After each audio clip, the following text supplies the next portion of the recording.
بسم اللہ الرحمن الرحیم الحمدللہ رب العالمین والعاقبۃ للمتقین والصلاة والسلام علی نبیہ وعلی آلہ واصحابہ اجمعین ومن تبعہم بإحسان الی یوم الدین۔ 20 نشست پہلے دروس سیرت کے جس سلسلے کا ہم نے آغاز کیا تھا، الحمدللہ یہ اس کی آخری نشست ہے۔ ہماری کوشش تھی کہ واقعات سیرت میں سے کچھ پہلو اس سلسلے میں ہم پیش کر سکیں، ایسے پہلو اور ایسے واقعات جن سے ہمیں کچھ سبق ملتا ہے یا جن کے ذریعے ہم کچھ اپنی زندگیوں کو بہتر کر سکتے ہیں۔ دیکھا جائے تو جناب رسول اللہ صلی اللہ علیہ وسلم کی پوری سیرت مبارکہ کسی نوعیت کی ہے۔ آپ کی پوری سیرت اور سیرت سے وابستہ ایک ایک لمحہ اور ایک ایک پہلو ہمارے لیے سبق آموز ہے، لیکن پوری سیرت کو بیان کرنا اور جس کو ہم پورا کہتے ہیں اس کا احاطہ کرنا ہم میں سے کسی ایک شخص کے بس کی بات نہیں، بلکہ شاید سب کو ملا کر بھی، سب کی کوششوں کو یکجا اور مجتمع کر کے بھی ہمارے لیے ممکن نہ ہو کہ آپ کی اس سیرت کو مکمل کر سکیں۔ یہ تو اللہ تعالیٰ کی مشیت ہی معلوم ہوتی ہے کہ یہ سلسلہ قیامت تک جاری رہے گا۔ لکھنے والے، بولنے والے، پڑھنے والے، بیان کرنے والے اور سیرت طیبہ سے نتائج اخذ کرنے والے، سبق حاصل کرنے والے اور لوگوں تک پہنچانے والے آتے رہیں گے، اپنا اپنا حصہ شامل کرتے رہیں گے، سعادت کے مطابق، توفیق کے مطابق، موقع اور صلاحیت کے مطابق۔ ہم نے درمیان میں رسول اللہ صلی اللہ علیہ وسلم کی سیرت کے کچھ پہلو، آپ کی زندگی کے، آپ کے رہن سہن کے، آپ کے شمائل کے، آپ کی پسند کے، آپ کے عادات کے بھی پیش کیے، لیکن تاریخی ترتیب سے کچھ واقعات ہم جو ترتیب سے پیش کر رہے تھے ان کا آخری حصہ آج کے اس درس کا حصہ ہے۔ 9 ہجری میں رسول اللہ صلی اللہ علیہ وسلم نے، چونکہ وہ فتح مکہ ہو چکا تھا، مکے کا انتظام اور انصرام آپ کے ہاتھ میں تھا، آپ نے یہ اہتمام کیا کہ حضرت ابوبکر صدیق رضی اللہ تعالیٰ عنہ کو امیر الحج بنا کر روانہ کیا۔ آپ دیکھا جائے تو خود آپ شاید تشریف لے جاتے، لیکن اس میں ایک حکمت تھی، اور حکمت یہ تھی کہ عربوں کے ہاں ایک روایت نسی کی بھی تھی۔ وہ مہینوں کو اپنی ضرورت کے مطابق کچھ آگے پیچھے کر دیا کرتے تھے، طے کر لیتے تھے کہ یہ فلاں مہینہ فلاں مہینے میں چلا گیا، اب یہ فلاں مہینہ ہے، اب فلاں مہینہ ہوگا، یعنی جو ترتیب مہینوں کی ہے وہ آگے پیچھے کر دیتے تھے، اپنی سہولت کے مطابق طے کر لیتے تھے۔ اس کے نتیجہ یہ ہوا کہ حج جس مہینے میں آنا چاہیے وہ اس مہینے میں نہیں تھا، یعنی ذوالحج کو حج ادا کرنے کے بجائے وہ کسی اور مہینے کی ترتیب میں حج ادا کر رہے تھے۔ رسول اللہ صلی اللہ علیہ وسلم کے لیے بہت آسان تھا کہ آپ ان مہینوں کی ترتیب کو عین اپنی درست جگہ پہ لے آتے، لیکن آپ صلی اللہ علیہ وسلم نے ایسا نہیں کیا۔ اس کی حکمت یہ معلوم ہوتی ہے کہ اس کے نتیجے میں تشویش پیدا ہوتی، اور وقت گزرنے کے ساتھ ساتھ وہ مہینے از خود اپنی جگہ پر لوٹ کر آ رہے تھے، تو تھوڑا وقت لینے سے جو کام طے ہو جائے، اپنی سہولت کے مطابق آسانی کے ساتھ جو معاملہ مرحلہ گزر جائے،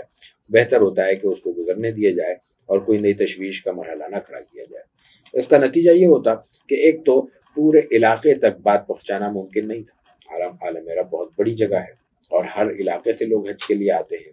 ان تمام افراد کو یہ اطلاع پہنچانا ظاہر ہے کہ مشکل کام تھا، قدر ناممکن بھی محسوس ہوتا ہے۔ دوسرا یہ کہ اگر پیغام پہنچ بھی جاتا تب بھی ان میں بہرحال ایک تشویش کا پیدا ہونا فطری تھا۔ جناب رسول اللہ صلی اللہ علیہ وسلم نے شاید ان دونوں وجوہات کو پیش نظر رکھتے ہوئے حضرت ابوبکر صدیق رضی اللہ تعالیٰ عنہ کو بھیج کر حج کا معمول تو مکمل فرمایا، لیکن اپنے حج کی ادائیگی کو 1 سال کے لیے مؤخر کر دیا، تاکہ جب یہ مہینے اپنی ترتیب سے اپنے مقام پر لوٹ آئیں تب رسول اللہ صلی اللہ علیہ وسلم اس میں شرکت کریں۔ حضرت ابوبکر صدیق رضی اللہ تعالیٰ عنہ اس سفر میں امیر کی حیثیت سے گئے ہیں، اور پھر آپ کے روانہ ہونے کے بعد کچھ احکامات سورہ برات کی صورت میں نازل ہوئے۔ ان میں ایک بات یہ بھی تھی کہ مشرکین آئندہ حج نہیں کر سکیں گے۔ رسول اللہ صلی اللہ علیہ وسلم نے ان اعلانات کے لیے اپنے قاصد اور نمائندے کے طور پہ حضرت علی المرتضیٰ رضی اللہ تعالیٰ عنہ کو روانہ کیا، اور انہوں نے آپ کی سربراہی میں، حضرت ابوبکر صدیق کی سربراہی میں وہ اعلانات کیے آپ کی جانب سے، اور پورا حج ادا کیا اور پھر واپس تشریف لے آئے۔ اگلے سال کے لیے آپ صلی اللہ علیہ وسلم نے حج کا ارادہ فرمایا اور پھر آپ حج کے لیے نکلے۔ آپ مدینہ منورہ سے پورے اہتمام کے ساتھ نکلے اور آپ صلی اللہ علیہ وسلم نے دوسرے صحابہ کو بھی اطلاع کی اور نتیجہ یہ ہوا کہ ایک بہت بڑا قافلہ آپ کے ساتھ روانہ ہوتا ہے۔ ہمارا مقصود اس وقت بھی رسول اللہ صلی اللہ علیہ وسلم کے سفر حج کی تفصیلات پیش کرنا نہیں ہے۔ ہم اس موقع پہ جو آپ نے خطبہ پیش کیا، ہم اس کی چند جملے پیش کرنا چاہیں گے۔ بہرکیف آپ وہاں آئے اور روایات میں یہ آتا ہے، اور یہ بات جاننا ہمارے لیے بہت ضروری بھی ہے، کہ آپ علیہ الصلوۃ والتسلیم نے اس سفر میں بہت سے خطبے ارشاد فرمائے۔ جس کو ہم خطبہ حجۃ الوداع کہتے ہیں، وہ عام طور پر عرفات کے میدان میں دیے جانے والے آپ کے خطبے کا کچھ حصہ ہے، جو روایات میں اس تفصیل کے ساتھ محفوظ رہا۔ عام طور پر راویوں کا اسلوب یہ تھا، صحابہ اکرام کا طریقہ کار بھی یہ تھا کہ آپ صلی اللہ علیہ وسلم کے بیان کو محفوظ بھی کرتے تھے، آگے منتقل بھی کرتے تھے، لیکن اس بیان کی کیفیت عام طور پر روایات کے الفاظ کا حصہ نہیں بنتی۔ آپ نے یہ بات کہاں کہی، کب کہی، کیسے کہی، کتنے لوگوں کے مجمع میں کہی، یہ باتیں ان کے پیش نظر زیادہ نہیں تھی۔ آپ صلی اللہ علیہ وسلم نے کیا کہا، کس کو مخاطب کیا، کیا حکم دیا، کس بات کی تلقین کی، کس بات سے منع کیا، وہ اس پر اپنی توجہ مرکوز رکھتے تھے اور وہی بات آگے پہنچانے کی کوشش کرتے تھے۔ اس لیے عرفات کے میدان میں جو آپ نے خطبہ دیا، اس کی روایت بہت زیادہ تفصیلی نہیں ہے، اگرچہ کہ آپ کے عام خطبات کے مقابلے میں وہ پھر بھی طویل ہے۔ لیکن سفر حج میں آپ صلی اللہ علیہ وسلم نے، جیسا کہ میں نے عرض کیا، متواتر آپ خطبے ارشاد فرماتے رہے، اور اس کی ایک بڑی وجہ یہ بھی تھی کہ آپ علیہ الصلوۃ والتسلیم کی رخصت کا وقت قریب تھا، آپ کا یہ آخری حج تھا۔ آپ مسلسل یہ چاہتے تھے کہ حج کے احکامات، جن سے انسان کا واسطہ بھی بہت کم پڑتا ہے اور جو عام طور پر انسان کے لیے محفوظ رکھنا بھی مشکل ہوتے ہیں، ان کو یہ یاد رکھ لیں،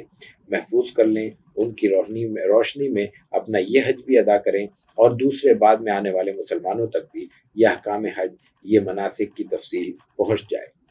اسی لیے یہ بات آپ صلی اللہ علیہ وسلم نے بار بار کہی کہ یہ بات پہنچا دو، آگے لوگوں تک منتقل کر دو، کوئی بات جاننا چاہتے ہو تو مجھ سے پوچھ لو، یہ موقع پھر دوبارہ نہیں آئے گا۔ یہ بات آپ نے تکرار کے ساتھ دہرائی ہے۔ آپ صلی اللہ علیہ وسلم نے اس موقع پر 8 کو بھی خطبہ دیا ہے، 9 کو بھی دیا ہے، 10 کو بھی دیا ہے، 11 کو بھی دیا ہے، 12 کو بھی دیا ہے۔ یہ تمام تاریخوں کے خطبوں کے کچھ حصے تاریخوں کی وضاحت کے ساتھ کتب سیرت و تاریخ میں اور کتب حدیث میں ملتے ہیں، لیکن جس کو ہم خطبہ حجۃ الوداع کہتے ہیں، عام طور پر وہ ان تمام خطبات کا مجموعہ ہے۔ اس لیے کہ جب راوی یہ کہتے ہیں کہ آپ نے حجۃ الوداع کے موقع پر یہ فرمایا، تو ضروری نہیں ہے کہ وہ عرفہ کا ہو، ضروری نہیں ہے کہ وہ 8 تاریخ کا ہو، ممکن ہے وہ 9 تاریخ کا ہو، ممکن ہے 10 کا ہو، ممکن ہے 11 کا ہو، یا کسی اور تاریخ ہو۔ اور جو بعض روایات میں، بعض کتب میں خطبہ حجۃ الوداع کی روایات کو جمع کیا گیا ہے، ان میں بھی اس نوعیت کی چونکہ تمام روایات جمع کی گئی ہیں، اس لیے بعض اوقات ابہام ہوتا ہے، جس کی وضاحت کے لیے ہم نے یہ تفصیل پیش کی۔ بہرکیف اس موقع پہ آپ کے بہت سے خطبات میں سے عرفہ کے میدان میں، میدان عرفات میں جو آپ نے خطبہ ارشاد فرمایا، اس کے چند جملے ہم پیش کرنا چاہتے ہیں۔ آپ نے فرمایا، اما بعد، اے لوگو، میری بات غور سے سنو، میں تمہارے سامنے کھول کر بیان کرتا ہوں، کیونکہ میرا خیال ہے کہ شاید میں اس سال کے بعد اس موقف یعنی میدان عرفات میں تم سے کبھی نہ مل سکوں گا۔ اے لوگو، بلا شبہ تمہارا خون، تمہاری جانیں، تمہارے اموال، عزت و آبرو اپنے رب سے تمہاری ملاقات ہونے تک یعنی قیامت تک تمہارے لیے قابل احترام ہے، جیسا کہ تمہارے اس دن یعنی آج کے دن، یوم عرفہ کے دن قابل احترام ہے، جیسا کہ تمہارا یہ دن کی حرمت تمہارے لیے قابل احترام ہے، اور تمہارے اس مہینے میں ذی الحجہ میں کی حرمت اور تمہارے شہر کی حرمت واجب ہے۔ 3 حرمتیں اکٹھی ہیں، ان تینوں حرمتوں کی طرح تم پہ یہ بھی لازم ہے کہ تم لوگوں کی عزت و آبرو کا خیال رکھو، اور تم لوگ عنقریب اپنے رب سے ملاقات کرو گے۔ موت متعین ہے، ہر شخص نے اپنے رب کے حضور حاضر ہونا ہے، بس وہ قیامت میں تم سے تمہارے اعمال کے متعلق سوال کرے گا، کیا میں نے اللہ کا پیغام پہنچا دیا؟ اے اللہ، گواہ رہنا۔ آپ نے لوگوں سے بھی سوال کیا کہ کیا میں نے پیغام پہنچا دیا؟ اور پھر فوراً اللہ تعالیٰ کو بھی گواہ بنا کے آپ فرماتے اور بار بار یہ اس جملے کا تکرار کرتے، اللہم اشہد، اللہم اشہد، اے اللہ تو گواہ رہنا، میں نے تیرا پیغام پہنچا دیا اور یہ تیری مخلوق اس بات کا اقرار کرتی ہے، اعتراف کرتی ہے کہ میں نے واقعی تیرا پیغام تیری مخلوق تک پہنچا دیا۔ آگے آپ نے فرمایا جس کے پاس کوئی امانت ہو اس کو چاہیے کہ وہ امانت رکھوانے والے کو اس امانت لوٹا دے۔ بلا شبہ جاہلیت کا ہر سود ختم کیا جاتا ہے، اصل رقم کے علاوہ اصل رقم کے حقدار ہو باقی سب سود ختم کیا جاتا ہے، نہ تم ظلم کرو گے نہ تم پر ظلم کیا جائے گا۔ اللہ تعالیٰ نے اب حکم دے دیا ہے کہ اب آج کے بعد کوئی سود نہیں ہوگا، اور بلا شبہ سب سے پہلا سود جس کو ختم کرنے کا میں آغاز کرتا ہوں وہ میرے چچا عباس ابن عبد المطلب کا سود ہے، جو تمام کا تمام کالعدم ہے، اور زمانہ جاہلیت کے تمام خون معاف کیے جاتے ہیں۔ اور تمہارا سب سے پہلا خون جس کو معاف کرنے کی میں ابتدا کرتا ہوں وہ عامر بن ربیعہ بن حارث بن عبد المطلب کا خون ہے۔ اس نے بنی لیث میں دودھ پیا تھا اور اس کو حذیل نے قتل کر دیا تھا۔ تمام مناصب، تمام عہدے سوائے سدانہ بیت اللہ کی خدمت کے اور سقایا حاجیوں کو پانی پلانے کے ختم کر دیے گئے ہیں۔ قتل عمد میں قصاص ہے، جان بوجھ کر کسی کو مارا جائے گا تو اس کے بدلے میں قتل کیا جائے گا، اور جو لاٹھی اور پتھر سے قتل کیے جائے وہ قتل عمد کے مشابہ ہے، اور اس میں 100 اونٹ کی دیت ہے۔ جس نے زیادتی کی وہ اہل جاہلیت میں سے ہے۔ ملاحظہ کیجئے کہ جناب رسول اللہ صلی اللہ علیہ وسلم نے جب سود مٹانے کا آغاز کیا تو اپنے چچا سے آغاز کیا۔ حضرت عباس کا جتنا سود بھی واجب الادا تھا آپ نے بیک وقت ایک جملے میں اس کو ختم قرار دے دیا۔ جب معافی دینے کا آغاز کیا، خون بہا کا معاملہ ہے، قتل کی معافی کا معاملہ ہے، تب بھی اپنے خاندان سے آغاز کیا۔ قربانی کا آغاز میں نے ایک درشت پہلے بھی عرض کیا تھا، رسول اللہ صلی اللہ علیہ وسلم کی سنت یہ ہے کہ گھر سے شروع کیا جائے گا۔ لینے کا عمل دوسروں کے لیے ہے، دینے کے لیے آپ دوسروں کی ترجیح دیں گے، اور جب قربانی دینی ہوگی تو اپنے گھر سے آپ اس کا آغاز کریں گے۔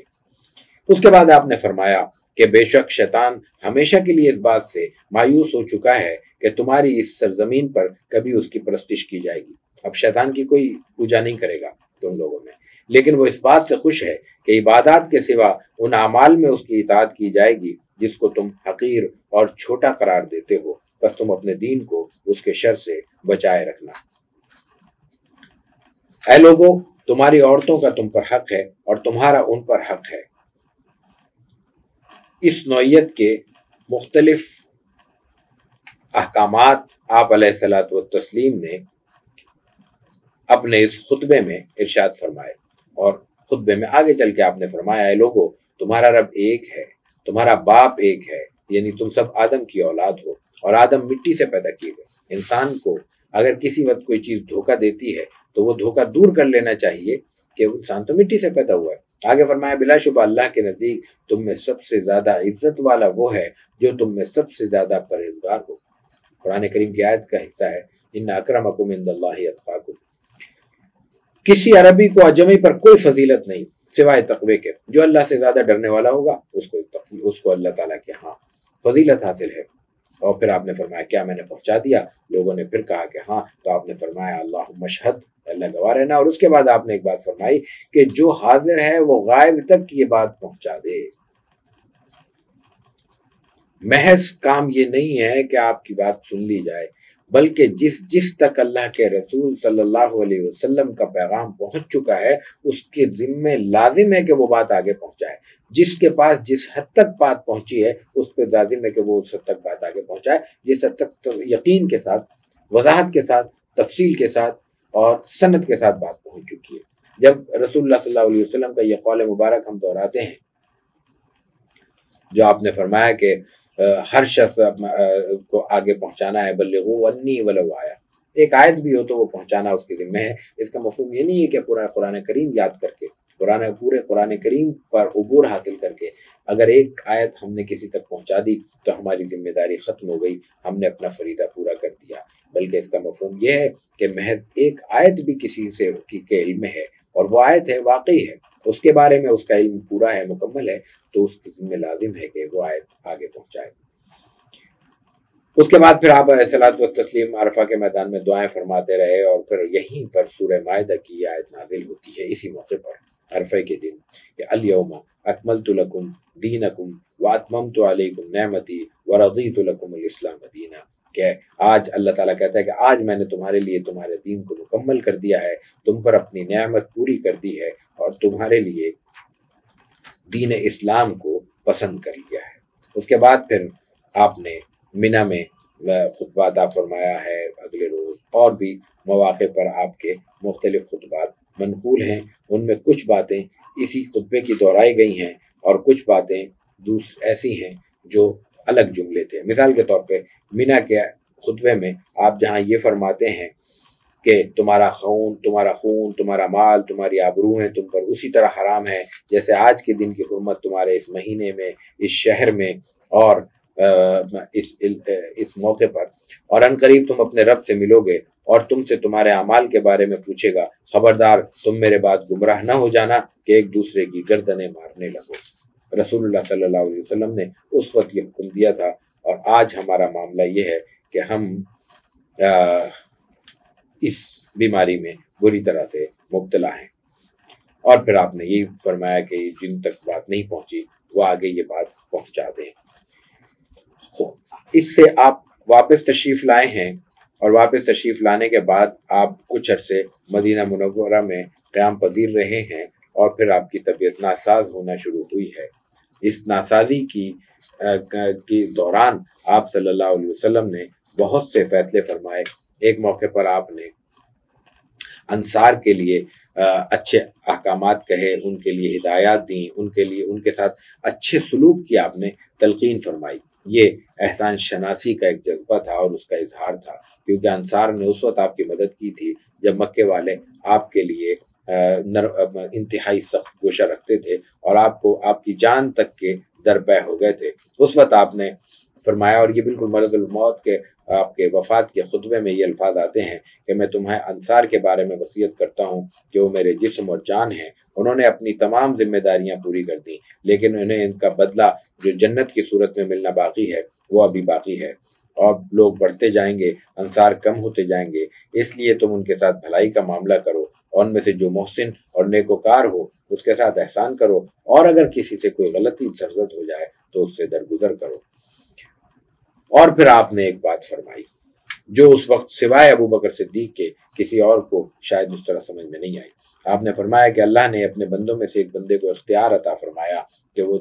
چاہے تو دنیا کی نعمتیں قبول کرے یا خدا کے پاس جو کچھ ہے اس کو قبول کر لے، اس نے آخرت کی نعمتوں کو قبول کر لیا۔ یہ سن کر حضرت ابو بکر صدیق رو پڑے۔ لوگوں نے حیرت سے پوچھا کہ حضور نے تو کسی کا ذکر کیا ہے۔ بعد میں پتہ چلا کہ رسول اللہ صلی اللہ علیہ وسلم اس میں اپنا ذکر کر رہے تھے، اور چونکہ حضرت ابوبکر صدیق آپ کے مزاج شناس تھے اس لیے وہ سمجھ گئے کہ یہاں رسول اللہ صلی اللہ علیہ وسلم اپنے رخصت ہونے کا ذکر کر رہے ہیں۔ اب اس ایسی کیفیت میں جب آپ دنیا سے رخصت ہو رہے ہیں، اس وقت آپ نے مختلف خطبے ارشاد فرمائے، اور ان خطبوں میں آپ نے مسلسل یہ بات کہی کہ اگر کسی کا کوئی حق ہے تو وہ حق مجھ سے لے لے، کوئی حق ہے کسی نے کے ذمے کوئی چیز مجھ سے لینی ہے، کسی نے مجھ سے ابھی لے لے۔ دنیا سے رخصت ہو رہے ہیں، اور دنیا کے ساتھ آپ کا جو رویہ ہے دینے کا، جو صحابہ کے ساتھ آپ کا معاملہ ہے، دنیا سے رخصت ہوتے ہوئے دنیا کی تمام ضرورتوں سے فراغت حاصل ہونے کے باوجود بھی آپ اس بات کا احساس مسلسل زندہ رکھے ہوئے ہیں کہ کسی شخص کی کوئی چیز میرے ذمے نہ رہ جائے۔ صحابہ کا جو آپ کے ساتھ رویہ ہے وہ بہت واضح ہے۔ آپ علیہ الصلوۃ والتسلیم کے ساتھ جس جاں سپاری کے ساتھ، جاں نثاری کے ساتھ صحابہ آپ کے ساتھ معاملہ کرتے ہیں، اس میں کہاں ممکن تھا کہ کوئی شخص اگر بالفرض کسی کے ذمہ کوئی حق ہو، آپ کی کوئی چیز ہو، تو وہ آپ سے آپ معاف نہ کرے یا وہ آپ کو لینے پہ اصرار کرے۔ لیکن آپ نے تلقین ہمیں کرنی تھی، امت کو سبق دینا مقصود تھا، اس لیے آپ نے اہتمام کے ساتھ یہ بات فرمائی اور کہا کہ کسی نے کچھ لینا ہے تو لے لے۔ ایک صحابی کھڑے ہوتے، آپ نے کہا کہ بس مجھے یاد دلا دو کس موقع کا ہے، چند درہم ہے۔ انہوں نے یاد دلایا، آپ نے ان کو ادا کر دیے۔ یہ آپ علیہ الصلوۃ والتسلیم کے دم واپسی عمل ہے۔ آپ علیل ہوتے چلے گئے، اب ممکن نہیں رہا کہ آپ مسجد میں بھی آ سکیں۔ حضرت ابوبکر صدیق کو آپ نے مامور کیا اسی کیفیت میں ایک بار آپ نے دیکھا کہ وہ نماز پڑھ رہے ہیں، حضرت ابوبکر صدیق سمجھے شاید آج طبیعت سنبھلی ہے، آپ اندر آ سکتے ہیں، آپ مسکرائے اور آپ نے اشارہ کیا کہ آپ نماز جاری رکھیں۔ بالکل آخر وقت میں حضرت فاطمہ رضی اللہ تعالیٰ عنہا آپ کے پاس آتی ہیں، وہ پہلے آپ سے ملتی ہیں اور پھر اس موقع پر آپ صلی اللہ علیہ وسلم ان کے سامنے ان کو بتاتے ہیں کہ میں تمہارا معاملہ یہ ہے، تمہارا جنت میں اتنا بلند مقام ہوگا، اور یہ بھی کہ رخصت ہونے کے بعد بہت جلد تم سے ملاقات ہوگی۔ اور یہی موقع ہے کہ حضرت فاطمہ آپ کے رخصت ہونے کے 6 ماہ کے اندر رخصت ہو جاتی ہیں۔ یہ وہ موقع ہے جب وہ حضرت فاطمہ آپ سے سنتی ہیں اور مسکراتی بھی ہیں، اور جب ظاہر ہے کہ آپ نے یہ بھی اس وقت ذکر کیا کہ میرا وقت رخصت ہے، تو وہ رونے بھی لگتی ہیں۔ پھر آپ مسواک مانگتے ہیں اور مسواک کرتے ہوئے حضرت عائشہ صدیقہ رضی اللہ تعالیٰ عنہ کے حجرے میں آپ رخصت ہو جاتے ہیں، دنیا سے آپ کا وقت مکمل ہو جاتا ہے، اور آپ اپنی